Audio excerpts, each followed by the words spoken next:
Bonjour à tous, aujourd'hui nous poursuivons à travers cette vidéo notre partie sur les maladies infectieuses et les agents pathogènes avec pour objectif d'étudier les différents moyens de propagation de ces maladies et leur évolution à travers des études épidémiologiques pour ensuite essayer de les qualifier par les termes d'épidémie ou d'endémie. Tout d'abord, essayons de répondre à la question suivante, comment se réalise la propagation d'une maladie infectieuse ? La propagation d'une maladie infectieuse se fait par changement d'hôte. De ce fait, selon le type d'agent pathogène et leur cycle de vie, on distingue deux grandes catégories de transmission possibles.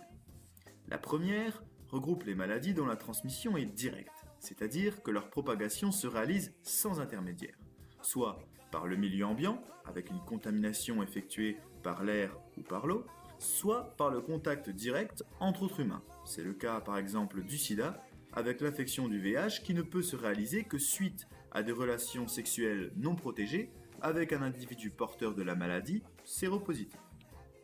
La seconde catégorie regroupe les maladies à transmission vectorielle. Ici, la propagation de ces maladies se réalise par l'intermédiaire d'un ou plusieurs organismes d'une autre espèce, qu'on appelle des vecteurs, et qui assurent ainsi la multiplication ou la maturation de l'agent pathogène.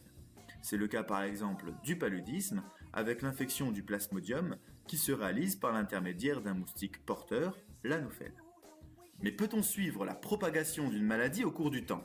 Actuellement, l'état des lieux de la propagation de ces maladies infectieuses peut être réalisé par l'intermédiaire d'études épidémiologiques. Ce sont des études qui ont pour objectif d'établir des rapports entre les maladies et les facteurs susceptibles d'exercer une influence sur leur fréquence, leur distribution ou leur évolution.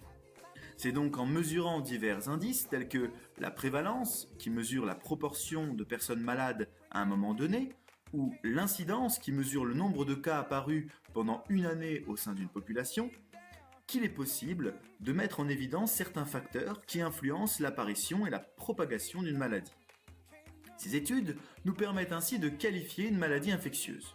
On parlera d'épidémie si la maladie se propage très rapidement et d'une façon inhabituelle au sein d'une population, ou alors d'endémie si la maladie se manifeste en permanence dans une région géographique déterminée.